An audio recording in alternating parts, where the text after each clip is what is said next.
아무것도 모르고 시작을 했거든. 그래서 1학년 때는 우선 공통 과목 위주로 하면서 동료 선생님들한테 2학년 때 진로에 맞게 그 과목을 선택한다고 했는데 그러면은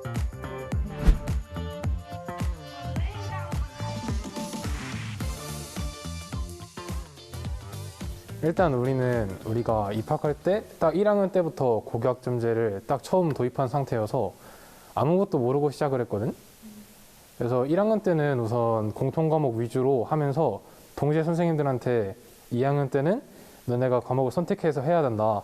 그러니까 너네도 잘 알고 어떤 과목을 선택해야 된다.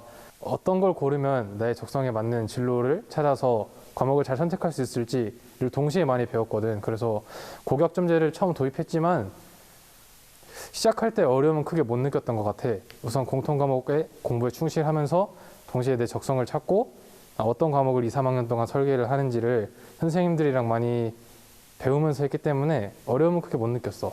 근데 그 자기의 적성이랑 흥미에 맞춰서 과목을 선택해야 되잖아. 근데 만약에 흥미나 적성을 못 찾은 애들은 어떻게 과목을 선택했는지 알고 싶어. 학교 자체에서도 이제 2, 3학년 때부터는 그 고교학점제 하니까 자신의 진로에 맞게 이제 세부적으로 과목을 선택해야 되는 거 학교에서 이미 알고 있으니까 1학년 때 자신의 진로를 찾을 수 있게 최대한 많은 프로그램들을 만들어 초청 강연이나 하거나 아니면 이제 선배들 초청해가지고 자신의 진로를 찾을 수 있는 프로그램을 많이 마련해가지고 자신의 진로를 찾게 하고, 그렇게 했는데도 안 될 경우에는 자신이 뭐 문과이거나 아니면 이과 정도는 알 수 있으니까 사회 중심 과목 아니면 과학 중심 과목 이렇게 해가지고 이제 과목을 선택했던 것 같아. 진로에 맞게 그 과목을 선택한다고 했는데 그러면은 그 그냥 다른 고교학점제를 시행하지 않는 학교와는 달리 좀 특화된 과목이 따로 개설되는지 궁금해.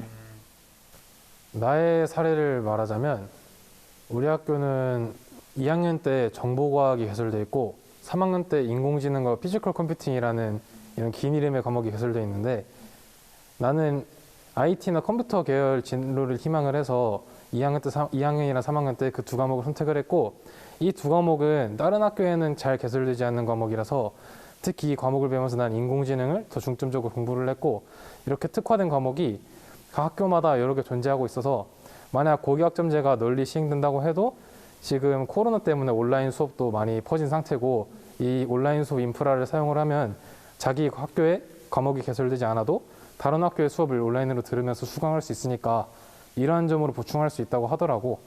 그래서 각 학교마다 특화 과목이나 어떤 과목이 개설되어 있는지 이러한 정보를 모으는 게 중요하다 생각해. 그 혹시 자기가 적성에 맞는 과목이 없을 때 선생님이나 학교에 과목을 개설해달라고 한 사례도 있을까? 이것도 작년 사례이긴 한데, 과학과제 연구라는 과목이 우리 때는 아니고 우리 선배님들이 과학과제 연구라는 과목을 개설해달라고 학교에 요청을 해서 실제로 우리 학교 내에서 과학과제 연구를 수강하려는 인원이 그렇게 많지는 않았지만 너네 대종여고 선배님들이랑 같이 연합을 해서 공동교육 과정으로 개설이 돼서 수강을 했다고 하더라고. 이런 식으로 학교 내 그 과목을 수강하려는 인원이 적으면 학교 내에서뿐만 아니라 주변 학교 연합해서 공동교육 과정이나 온라인 수업으로 대체한다면 수강할 수 있을 거라고 생각해. 학교에서는 주로 수능 공부나 내신 그런 위주로 많이 하는데 그 자기의 진로에 맞춰서 이렇게 뭔가 자기가 원하는 과목을 듣고 한다는 게 되게 좋은 취지인 것 같아요. 연구학교 또 선도학교에서 고교학점제를 미리 경험해본 학생들의 반응이 되게 긍정적인 것 같은데요. 잠자는 교실을 깨운다라는 그 고교학점제의 취지가 참 인상적이었어요.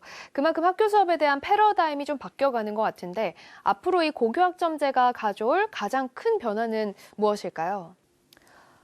우선 학급 단위로 시간표가 제공되던 그런 환경에서 이제 학생 개개인마다 시간표가 다르다는 것, 그리고 학생들은 자기 시간표 구성의 주체가 된다는 것이 가장 큰 특징이고요. 두 번째는 그동안 출석으로 진급과 졸업이 결정되었다면 이제 출석뿐만 아니라 이수해야 할 학점이 있고 이것을 취득해야 졸업이 가능하게 됩니다. 그 마지막으로는 가장 중요한 것이 평가 제도의 변화인데요. 그동안 석차 9등급제랑 성취평가제가 병행되었는데 이제 선택 과목에 대해서는 성취평가제로만 운영되면서 성장 중심 평가 체제가 확대될 예정입니다. 그리고 또 학생들의 입장에서는 이 부분도 궁금할 것 같은데, 그러니까 내가 원하는 과목이 개설되지 않았을 경우나 혹은 내가 원하는 과목을 또 반대로 너무 많은 학생들이 듣고 싶어서 몰리는 경우, 이럴 때는 어떻게 수업이 이루어지게 되나요? 학교는 과목 개설 확대를 통해서 학생의 맞춤형 교육과정 실현을 위해 노력해야 되는데요.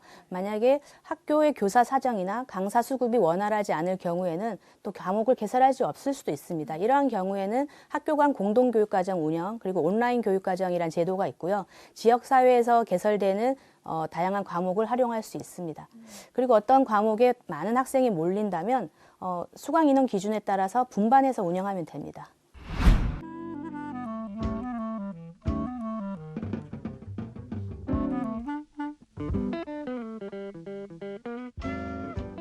아니 기존의 이 제도는 출석일만 채우면 졸업이 되는 그런 부분이 있었는데 이제 이게 고교학점제가 되면 이제 성취 기준에 이렇게 돼야 이수가 되고 졸업이 된다는 게 오히려 배움의 질은 조금 더 높일 수 있지 않을까. 교실에서 이제 잠자는 애들은 좀 없어지고 좀 애들이 더 이제 배우는데 더 집중해서 하지 않을까 하는 기대감이 들어요. 저는 첫 시행이라서 아직까지는 불안함이 좀 더 큰 것 같아요. 아직까지는. 저도 처음이라서. 마찬가지입니다. 왜냐하면 그 교사들 교육도 어떻게 진행되는지도 궁금하고 예를 들어 정말 전문적인 지식을 가진 교사분들이 어떻게 배치가 되는지 또 그리고 그 외부에서 강사님들을 초청해서 토빙해서 교육을 한다던데 그거는 또 어떤 강사진들을 전문 강사진들을 이렇게 채용을 해서 쓰일지 이거에 대해서도 조금 궁금하더라고요. 그러니까 애들이 선택하는 거긴 한데 또 이렇게 수업도 어떤 수업이 이제 그 과목에 들어가 있어서 선택을 할 수 있을지 수요 조사는 어떻게 진행이 되는지 그런 거에 대한 궁금증이 자료를 보다 보니까 생기더라고요. 그러다가 수요 조사를 했는데 한쪽으로 몰리는 그런 사례가 생길 수도 있을 것 같아요. 그래가지고 원하는 과목을 개설받지 못하고 그리고 자기 진로랑 연결된 그런 과목을 선택하고 싶은데 안 될 경우에는 도대체 어떻게 해야 되는 건지 그거에 대한 대처는 마련되어 있는지 그것도 많이 걱정이 돼요. 제가 생각하기에는 대입이랑 연관이 되려면 대학교랑도 연관이 돼야 되지 않을까. 이게 수능 체계도 좀 바뀌어야 되고 이거에 맞게 대학도 이걸 포용할 수 있는 그런 그 자료나 근거 같은 걸 제시를 해줘서 이걸 통해서 대학도 이제 보다 쉽게 들어갈 수 있고 원하는 데를 갈 수 있는 그런 환경이 좀 마련돼야 되지 않을까 싶습니다. 3학년 때 미리 고1을 준비하는 부모들이 더 많아질 것 같아요. 어쨌든 내신은 1학년 1년으로 끝날 거잖아요. 그리고 2학년, 3학년은 선택 과목으로 가는 거니까. 그래서 그 1년 내에 내신 산출에 대한 그런 그 불안함이나 기대치를 채우려면 그게 또 중학교까지 내려오지 않을까. 그러니까 공교육에서 어느 정도 이거를 흡수해 주느냐에 따라서 이렇게 당장은 사교육이 이렇게 활성화될 수 있지만 차후에 정말 자리를 잘 잡으면 이렇게 원하는 방향으로 갈 수 있게 되면 사교육도 그만큼 떨어지겠죠. 어떤 식의 수업이 이루어질지 몰라서 어떤 식의 수업이 이루어질지 몰라서 정말 너무 획기적으로 바뀌는지 아니면 지금이랑 별반 다를 바가 없을지는 이게 좀 네.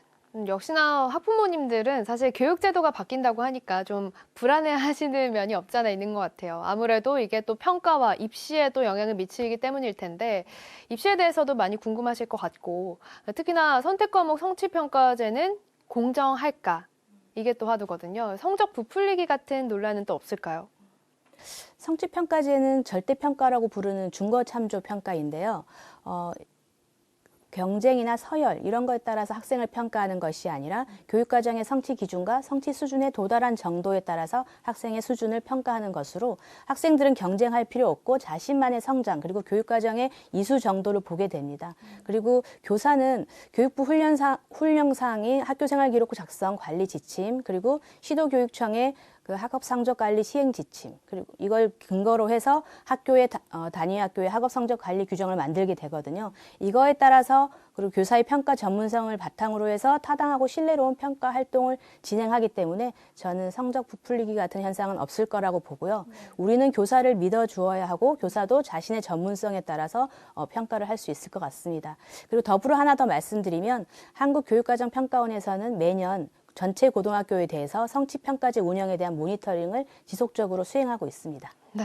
아까 제가 질문에 잠깐 이야기 드렸던 것처럼 학부모님들 입장에서는 이 입시 관련해서 좀 궁금증이 생기실 텐데 고교학점제에 맞는 입시 제도가 또 마련이 되어야 할 것 같아요. 어떤 방향으로 입시 제도가 변화하게 될까요? 네, 2025학년도 신입생이 새 교육과정을 적용받고 고교학점제가 전면 적용되는 대상인데요. 이들이 시험을 치르게 되는 것이 2028학년도 대입과 수능입니다. 조금 안타까운 측면은 이 수능에 대한 그 구체적인 방안이 2024년 2월에 발표될 예정입니다. 하지만 수능 과목의 범위라든지 대입 설계 방식 등에 대해서 아마 고교학점제랑 그 취지가 연계되어서 설정되지 않을까 기대해 봅니다. 보여줘도 힘을 내시는 게 선생님인 것 같은데 학생들이 교육과정에 따라서 수업을 듣게 되니까.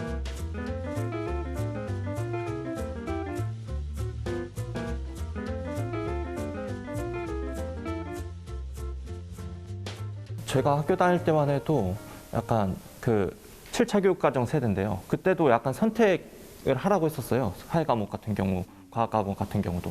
근데 선택을 하라고 해놓고 내가 선택을 해도 학교가 이미 정해진 교육과정에 따라서 수업을 듣게 되니까 제가 듣고 싶었던 과목을 못 듣는 거에 대해서 약간 아쉬움이 있었는데 지금의 아이들은 8명 이상만 되면 과목을 개설해 주니까 그 부분에서는 엄청 큰 아이들이 메리트가 있죠.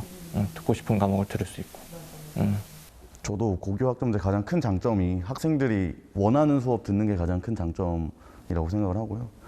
진짜 저도 고등학교 다닐 때를 생각해 보면 진짜 학교에서 정해놓은 교육과정에 따라서 그냥 수업을 듣고 물론 좋아하는 과목도 있었지만 좋아하지 않는 과목도 반강제적으로 듣게 되니까 그런데 이제 학생들이 자기가 원하는 과목을 선택하면 오히려 학교 교육에 대한 만족도는 올라가지 않을까 학생들 입장에서는 그렇게 생각합니다.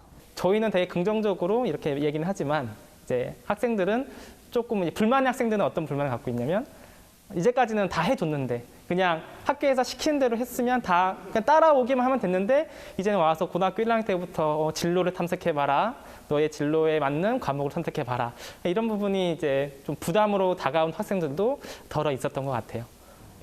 그러니까 학생한테 과목을 선택하라고 했을 때 모든 학생들이 좋아한 게 아니라 어떤 애들은 이게 그 과정이 너무 힘들어서 예전처럼 정말로 학교가 정해졌으면 하는 진짜 그런 학생들도 많다는 거.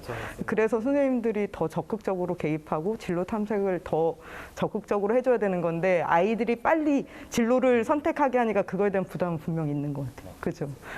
그 선택형 교육과정을 좀 오래 운영하다 보니까 선생님들이 약간 그 학생들이 선택해서 이 과목을 들었다는 거에 대해서 약간 좀 책임감이나 또 학생들이 좀 잘 따라오는 면이 있어가지고 좀 효능감이 좀 많이 생겼던 것 같아요.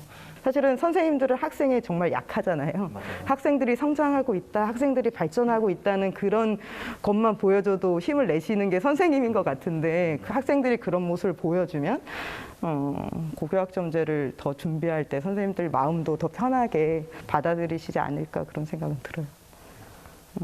그러니까 학생만 좋은 경험이 아니라 선생님한테도 정말 좋은 경험이 있기를 진짜. 같이 좋은 경험이 있어야지 더 좋게 이렇게 이어질 수 있을 것 같아요.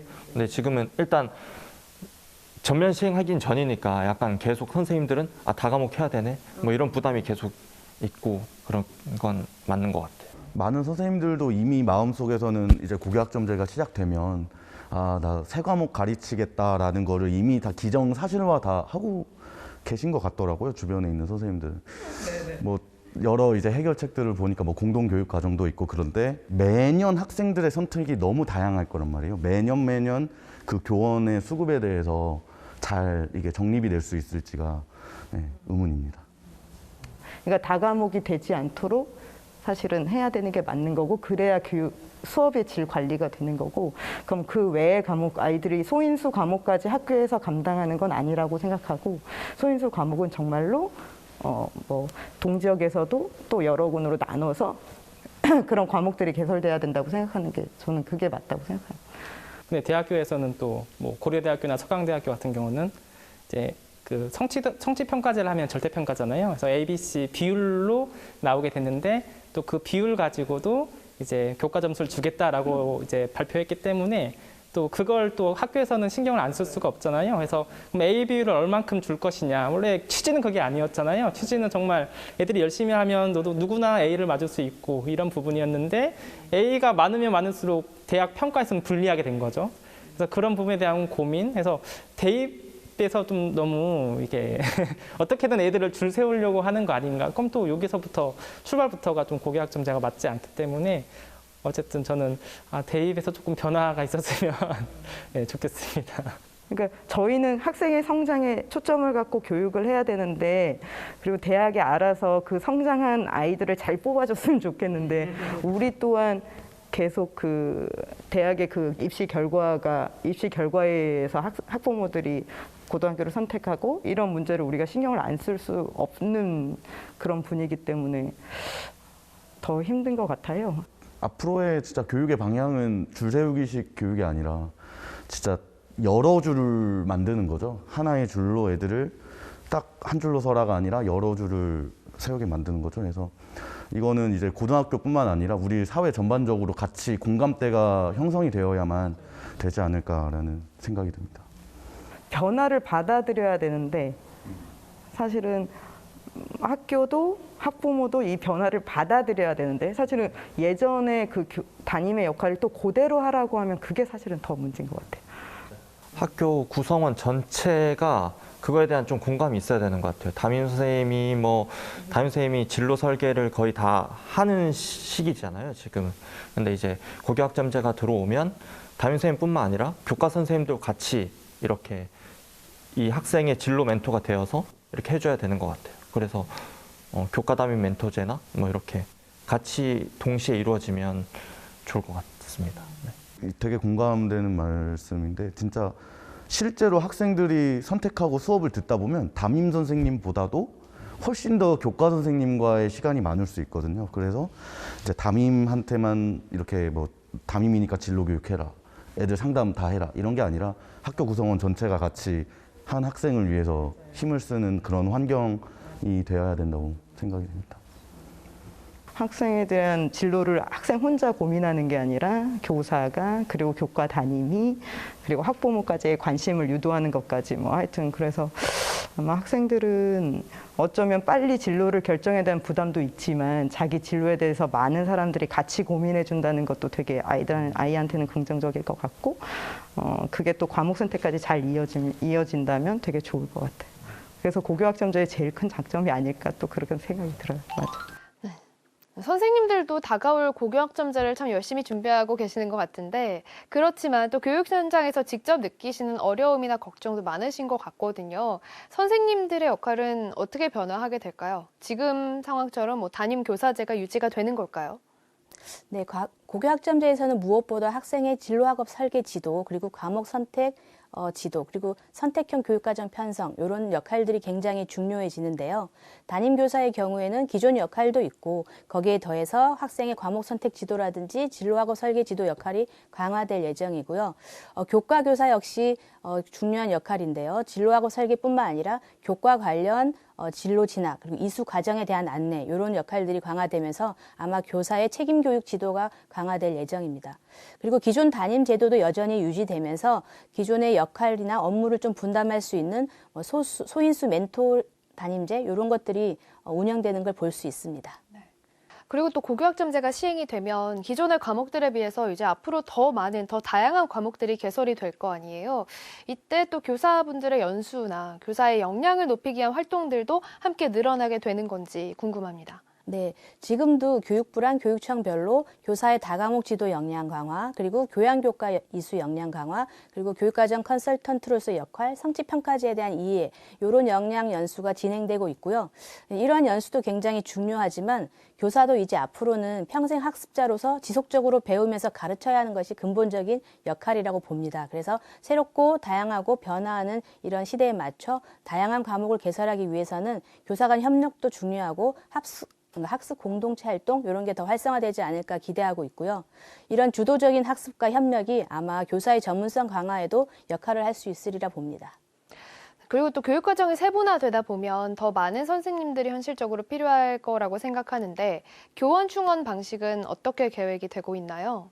네, 교육부가 고교학점제 추진 계획에서 발표한 거에 따르면 단일 표시 과목 중심의 교원 양성 체제 그리고 자격 그리고 배치 제도를 개선하고자 한다고 합니다. 그렇게 해서 다과목 지도를 활성화할 수 있도록 하는데요. 예를 들어서 희소 분야의 경우에는 교원 표시 과목을 수시로 신설할 수 있도록 하고 그리고 예비 교사 또는 현직 교원의 복수 전공이나 부전공을 활성화하도록 하는 제도가 마련될 예정이고요.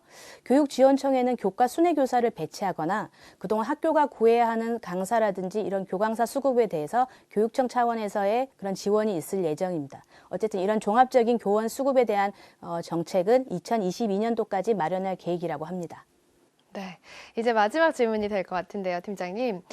고교학점제가 잘 정착하려면 학부모, 또 학생, 교사분들의 다각적으로 어떤 노력이 필요할까요? 저는 무엇보다 고교학점제가 학생, 학부모, 교사를 교육의 주체로서 세울 수 있는 그런 중요한 제도라고 보는데요. 학생은 그동안 제공되던 교육과정에 수동적으로 만족하는 것이 아니라 이제 적극적인 자기의 요구를 제안하고 또 선택해야 되고 또 책임 있게 학습하는 것이 필요하고요. 자신의 진로가 무엇인지 적성이 무엇인지 탐색하려는 자세도 필요할 것 같습니다. 교사 역시 이제 학생하고 또 동료 교사와 함께 과목 개설의 주체가 되어야 하는 것이고요. 시대가 원하는 학습 그리고 학생이 원하는 학습을 개설할 수 있도록 다양하고 그리고 자율적인 교육과정을 운영하면서도 또 신뢰로운 수업과 평가 활동을 기획해야 하는 건 아닌가 이렇게 생각해 보고요. 마지막으로 학부모의 경우에는 그동안 학생의 능력을 자녀의 능력을 대학 성적에 맞춰 대학을 고르고 또 학과를 고르는 이런 자세보다는 고교학점제의 취지와 방향을 숙지하시고 학교와 함께 자녀의 진로, 적성 탐색에 적극적인 지원을 해주셨으면 감사하겠습니다.